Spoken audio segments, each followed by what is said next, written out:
Hasina sir propaganda master. Hasina হ্যাঁ হ্যাঁ আওয়ামী লীগ এবং হাসিনার চেয়ে এই সেরা কেউ নাই। কিন্তু স্যার আমি একটা বিষয় জানতে চাই। ধরেন আপনি যেটি বলছিলেন যে ওই ইন্ডিয়ান কিছু থার্ড গ্রেডের জার্নালিস্ট নিয়ে দেখলাম ব্যাপক মাতামাতি চলছে। এক সুবীর সুবীর ভৌমিক, তারপরে আরো কিছু আছে, নামও বলতে চাই না। এরা আপনার হচ্ছে এমন ভাবে মানে মোর দেন হাসিনা ইনফরমেশন তাদের কাছে আছে, এমন একটা ভাবে কথা বলতেছে আর কি। এক্স্যাক্টলি। তারা সব জানে তারা কি হচ্ছে। তো ভারত স্যার হাসিনাকে কিভাবে ব্যবহার করছে আপনি কি মনে করেন? মানে ও বর্তমান ভারত তো অ্যাবসলিউটলি হাসিনা কার কাছে মানে তার দেখেন ভারতের যে ইমেজ, বিশ্বব্যাপী ইমেজ ছিল, এই বিজেপির এই মোদী সরকারের যে দুশ্চরিত্র রূপ, হিন্দুত্ববাদী রূপ, যেটা চরম মানে একটা ধর্মীয় উন্মাদনা ভিত্তিক রূপ প্রকাশ পেয়েছে বিশ্বব্যাপী। আপনি দেখেন ইন্টারন্যাশনাল মিডিয়াতে, ওয়েস্টার্ন মিডিয়াতে একেবারেই ভারতকে তুলোধুনো করে দেয়। আজকে দেখেন মার্কিন যুক্তরাষ্ট্রের মিডিয়া কোনোভাবেই হাসিনার এই অবস্থানকে সমর্থন দেয়নি। তার যে মৃত্যুদণ্ড দেয়া হয়েছে, এটা মার্কিন যুক্তরাষ্ট্র অনেকটা ইনডিরেক্টলি, এমনকি ব্রিটেন, এই যে ইউরোপের দেশগুলো, এমনকি ব্রিটেন, যারা বলতে গেলে মানবাধিকারের প্রাচীর গড়ে রাখে, তারাও কিন্তু হাসিনার মৃত্যুদণ্ডের ব্যাপারে একটা কথাও বলে। তার মানে তাদের নীরব সমর্থন রয়েছে। এবং এই যে এই তথাকথিত হাসিনা পুষ্ট ইয়ে কুলাঙ্গার একটা শোয়েব চৌধুরী, এই ইসরায়েলি সিটিজেন, এই ইসরায়েলকে সমর্থন দিয়ে রিকগনিশনের কথা মাঝে মাঝে প্রেসক্রাইব করে। এই লোকটা যে কি মিথ্যাচার ছড়াচ্ছে কল্পনা করা যায় না। বাংলাদেশের সরকার, বাংলাদেশের জনগণ একেবারে আয়রন ক্ল্যাড ইউনিটি, এবং এখানে কোনো ডাউট করার, কোনো প্রশ্রয় দেওয়ার কোনো সুযোগই নেই। আপনি দেখেন আমাদের আজকে মাঝে মাঝে কিছু অঘটন ঘটে, যেমন আজকে বিকাল বেলায় এই ছাত্র শিবিরের সাথে রাষ্ট্রপতির সামনে একটা অনুষ্ঠানে ছাত্র দল এর মধ্যে একটা সংঘাত শুরু হয়। এর কারণ ছিল যে যেই ভিডিও ক্লিপিংসটা দেখাচ্ছিল বিরাট অডিটোরিয়ামে চীন মৈত্রী, সেখানে কিছু ঐতিহাসিক তথ্য ভুল করা হয়েছে। এবং ন্যাচারালি এনপিসি, যে ছাত্র সংগঠন যারা রাজনীতি করছে, তারা প্রোটেস্ট করছে এবং একটা আনপ্লেজেন্ট সিচুয়েশন হয়েছে। এবং যা ঘটার, কিছু ওয়েস্টার্ন ডিপ্লোম্যাটস ছিল, এমনকি ওই ভারতের ওই বৃদ্ধ অ্যাম্বাসেডর কি ত্রিবেদী নাকি নাম, সেও ওইখানে বসা ছিল।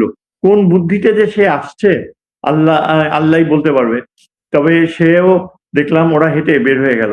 এরকম কিছু আনপ্লেজেন্ট একটু ঘটনা ঘটেছে আজকে, কেননা ইতিহাসের ঠিক প্রজেকশন হয়নি। এবং এই যে হাসিনা ব্যাপারে দেশে রক সলিড ইউনিটি। আজকে প্রত্যেকটা মন্ত্রী, তারিক জিয়া আজকে নিজে যেভাবে বলেছে, যেভাবে আপনার বিধ্বস্ত পরিবারগুলোকে কাছে এগিয়ে এসছে, এখানে হাসিনা কিভাবে কল্পনা করে তার প্রতি কোন রকমের অনুকম্পা, বা আওয়ামী লীগকে কোনোভাবে কোন রকমের অনুকম্পা দেখানো হওয়ার বাংলাদেশে তো কোনো প্রশ্নই ওঠে না। এবং এই যে আপনি দেখেন এই জার্নালিস্ট গুলো, সো কল, এদের জার্নালিস্ট বলবো না, এরা হচ্ছে প্রোপাগ্যান্ডিস্ট, পিওর ইয়েলো জার্নালিজম। এই শোয়েব চৌধুরী বলেন, নবনীতা বলেন, তারপরে ঢাকা বেসড কিছু অদ্ভুত জিনিস, যেমন ওই যে কামাল কামাল কি যেন, মুস্তফা কামাল টামাল, এগুলো মানে একেবারে ফাটা বাঁশের মতো চিৎকার করে। কিন্তু এদের এদের কোনো গ্রহণযোগ্যতাই নাই। এরা রাস্তায় বেরোতে পারবে না যদি, ঢাকা থেকে তো পালিয়েছে এরা। এবং এই পুরা জিনিসটাই কিন্তু যে ন্যারেটিভ এরা ছাড়ছে, পুরা মিথ্যাচারে ভর্তি, সত্যের সাথে কোনো মিলও নাই। স্যার আমি একটা একটা প্রসঙ্গে যেতে চাই যে ধরেন হাসিনার এই ডিসেম্বরে আসবো এই জাতীয় একটা ঘোষণার পরে আপনি জানেন যে মার্কিন বিশেষ দূত বাংলাদেশে এসেছেন। তিনি ভারতের রাষ্ট্রদূতের সাথে বৈঠক হয়েছে একটা। তারপর তার যে সবকিছু মিলিয়ে আওয়ামী লীগ কিন্তু ডুগডুগি বাজাচ্ছিল যে আমেরিকাও বোধহয় সমর্থন দিল, বোধহয় হাসিনার ফিরে আসার ব্যাপারে বিশেষ বার্তা বা সতর্কতার জন্যই হয়তো এই দূত এসেছেন। তো সবকিছু মিলিয়ে এই যে এইটাকে আপনি একটু যদি একটু ব্যাখ্যা করেন, আপনি আন্তর্জাতিক সম্পর্কে যে আলোক, সে আলোকে যদি একটু বিশ্লেষণ করেন আমাদের দর্শকদের জন্য ভালো হয় বুঝতে। ধন্যবাদ। এটা ইম্পর্টেন্ট আপনার স্পেশালি নর্থ আমেরিকান অডিয়েন্স বা ওয়েস্টার্ন অডিয়েন্স আপনার এই প্রোগ্রামের মাধ্যমে এটা জানা উচিত। সার্গিও গোর কিন্তু ঢাকায় এসে আমাদের যে পররাষ্ট্রমন্ত্রীর সাথে সাক্ষাৎ করেছেন, তারপরে তিনি বের হয়ে এসে সাংবাদিকদের প্রশ্নের উত্তরে জাস্ট কয়েক মিনিট সময় ছিল, তিনি বললেন যে প্রধানমন্ত্রী তারেক জিয়াকে ওয়াশিংটনে is being treated with the highest regard, সর্বোচ্চ সম্মানের সাথে। এই কথা দিয়ে তিনি শুরু করেছেন। এর অর্থ কি দাঁড়ায়? এর অর্থ দাঁড়ায় এই যে ডক্টর খলিলের সাথে তার যে কনভারসেশন হয়েছে লেস দেন অ্যান আওয়ার, সেখানে পূর্ণ সৌহার্দ্য ছিল এবং আগামীতে আমেরিকার ইনভেস্টমেন্ট নিয়ে তাদের প্রায় বেশিরভাগ আলাপচারিতাটা সময় তারা অতিবাহিত করেছে। আমাদের doctor Khalil he had an agenda about future UN American investment, এবং আমাদের বাংলাদেশের যে চুক্তিগুলো ছিল সেটাকে আরো বেশি গ্রহণযোগ্যতা। আপনি দেখেন এই যে সার্গিও গোর এটাও মিডিয়াকে বলল যে বাংলাদেশে ট্রাভেল স্ট্যাটাস 3 থেকে 2-এ নামিয়ে এসছে। তার মানে বাংলাদেশ এখন much more friendlier safer place for Americans. তাছাড়া তারিক জিয়ার কথা শোনা যাচ্ছে যে উনি নাকি এখন মার্কিন যুক্তরাষ্ট্র সফরেও যাচ্ছেন, তাকে ইনভাইট করেছে প্রেসিডেন্ট ট্রাম্প। এবং এগুলো হচ্ছে আসল সত্যি কথা, কারণ এগুলো সার্জিও গোরের মুখ থেকে বের হয়েছে। এরপর আপনি আর কি বলতে পারেন? তারপর ডক্টর খলিল যেসব উত্তরগুলো দিয়েছে সেখানে কিছু কিছু না সূচক অবস্থান তিনি নিয়েছেন। কেন নিয়েছেন এজন্য যে ওই সাংবাদিকদের মধ্যে কিছু ছিল যারা তাকেই প্রভোগ করছিল যে এই যে দেখা হয়েছে, তারপর আলোচনা হয়েছে হাসিনাকে নিয়ে, অ্যাবসলিউটলি মিথ্যা কথা। এবং আমি ডক্টর খলিলকে অনেক ভালোভাবে চিনি।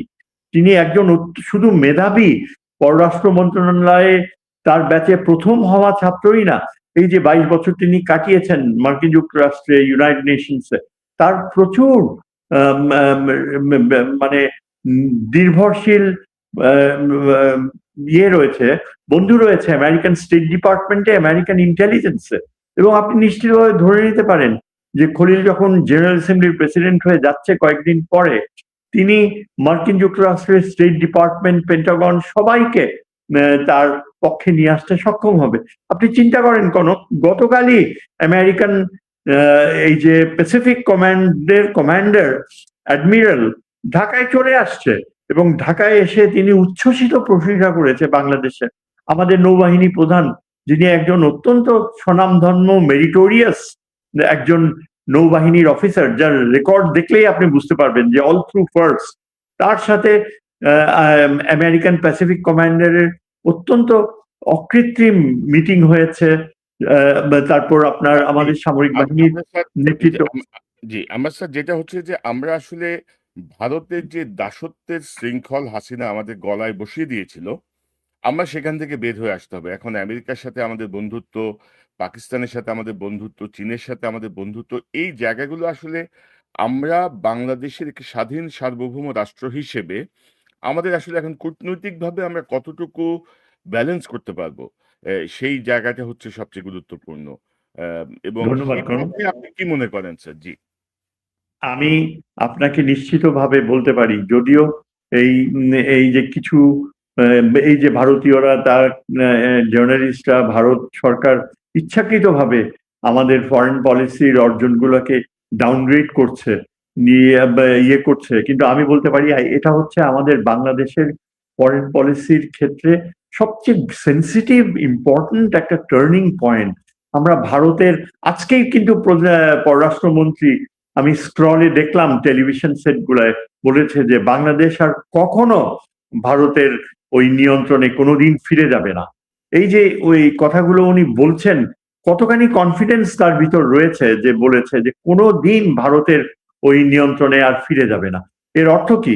এর অর্থ এটাই দাঁড়াচ্ছে যে আমাদের মাননীয় প্রধানমন্ত্রী, তিনি এখন পররাষ্ট্রনীতির ক্ষেত্রে আভ্যন্তরীণ বাস্তবতা যাই হোক না কেন, রাজনৈতিক বাস্তবতা, কিন্তু পররাষ্ট্রনীতির ক্ষেত্রে আমরা সত্যি কথা বলতে কি, আমি যে মনে করি একজন শিক্ষক হিসাবে, পররাষ্ট্রনীতি বিশারদ হিসাবে, আমি তো বলবো যে এই যে ভারতের কবজা থেকে বের হয়ে আসা, এটা প্রমাণ করে আমরা আমাদের পররাষ্ট্রনীতির স্বর্ণযুগে প্রবেশ করতে যাচ্ছি।